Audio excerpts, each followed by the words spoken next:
উদ্যোক্তা হওয়ার জন্য শ্রমের কথা বলছেন, শ্রম তো দিতেই হয়। শ্রম ছাড়া কোনো কিছুই সাকসেস হওয়া যায় না।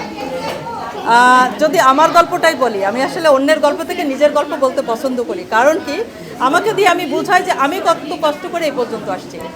আমি 15,000 টাকা নিয়ে বিজনেস শুরু করেছিলাম। আজকে আমার বিজনেস ক্যাপিটাল 1 কোটির উপরে। ঠিক আছে, তা এটার পথ চলাটা কিন্তু এত সস্তা, এত সুগম হয়নি। কিন্তু আমি প্রথম যখন বিজনেস শুরু আমি বেসিক্যালি জব করতাম। তা আমি একটা ইন্টারন্যাশনাল অর্গানাইজেশনে জব করতাম। তো জবের পাশাপাশি আমি একটা পার্লারে যাইতাম। তো ওইখানে আমার মনে হইতো যে আমি আসলে জবের যে স্যালারি পাই, এই স্যালারি দিয়ে আমার সংসার চালানো খুব কঠিন হয়ে যাচ্ছে। তখন আমার মনে হইলো যে আমি যদি একটা বিজনেস করতে পারতাম। তো একদিন আমি শুনলাম যে পার্লারটা সেল হবে। তারপরে আমি কিনে নিলাম, 15,000 টাকা দিয়ে কিন্তু পার্লারটা আমি কিনে নিলাম। নেওয়ার পরে আমি ধীরে ধীরে এটিকে বড় করেছি, আরও পার্লার বাড়িয়েছি। আর ওই থেকে কিন্তু এখন আমি বলে দিলাম যে আমার ক্যাপিটাল কত। কিন্তু প্রথমে 15,000। এই টাকাটা কোথায় পেয়েছিলেন আপনি? এই টাকা লোন করেছিলাম। লোন করে আমার যাত্রা শুরু হয়। এটা 2008 সাল 3রা মার্চ আমার যাত্রা শুরু। হ্যাঁ, তারপর থেকে আমার মনে হয়েছে যে আসলে নারীদের জন্য কোনো কিছু করা উচিত। আজকে আমার নারী উদ্যোক্তা সোসাইটির 6 বছর চলে এবং 6 বছর আমি এটার সভাপতি। বাট এটা কিন্তু একদিনে হয়নি। আমরা একজন করে গুছায় আজকে 62K প্লাস মেম্বার। আর এটা সবই হচ্ছে নারী। আমরা যখন কোনো প্রোগ্রাম করি, গতবার 23 সালে প্রোগ্রাম করেছিলাম, তখন আমাদের উদ্যোক্তাই ছিল 600। আর এবার আমরা এক্সপেক্ট করতেছি মিনিমাম 1000 হবে আমাদের এবার নারী উদ্যোক্তারা। তাই এই যে পরিসর, এই যে ব্যাপ্তি, এটা কিন্তু আমাদের একদিনে সম্ভব হয়নি। আমাদের কিন্তু অনেক চড়াই উতরাই পার করে আজ এই অবস্থানে আসা লাগছে। তো আমি নারী উদ্যোক্তাদের জন্য যেটা আমার বার্তা থাকবে, আমি শুধু একটা কথাই বলি। এই করোনার মধ্যে আমরা সবাই ঘরে বন্দী ছিলাম এবং আমি অ্যাগনেস গোমেজকে একটু ডাক দাও তো। আমার ছিল যে আমি ওই সময় ঘরে বসে লাইভ করতাম যে আমরা যেন ইমিউনিটি সিস্টেমটা যেন আমাদের লস না হয়।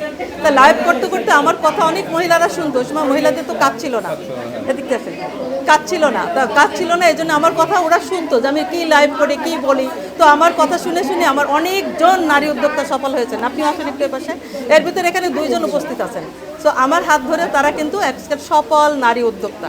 আর আমি চাই এভাবে প্রত্যেকটা নারী সফল হোক, তারা কিছু না কিছু করুক এবং তাদের নিজের পায়ে নিজে দাঁড়ায়। কখনো বাপের টাকা, স্বামীর টাকা, ভাইয়ের টাকা এটা যেন তাদের খরচ করতে না হয়। আমার স্বামী এখানে আছে, হয়তো শুনতেছে, কিন্তু কিছু হয় না আমার।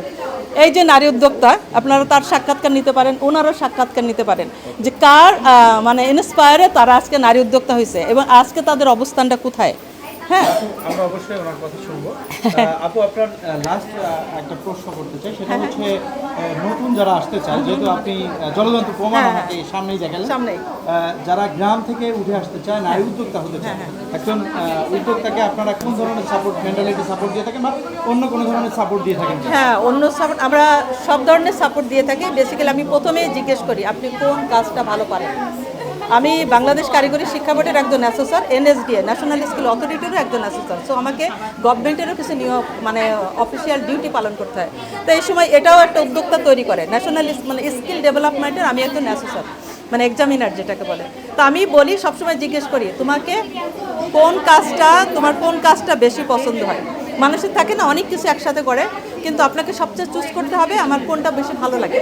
সো ওই যে কাজটা তার যে ভালো লাগে, ওই কাজটাকে তাকে মনে ধারণ করতে হবে। তো ধারণ করে সেটা নিয়ে আগাইতে হবে। তারপরে যদি তার কোনো ফাইন্যান্সিয়াল বা অন্য কিছু সাপোর্ট লাগে, আমরা যতটুকু পারি আমরা দেওয়ার চেষ্টা করি।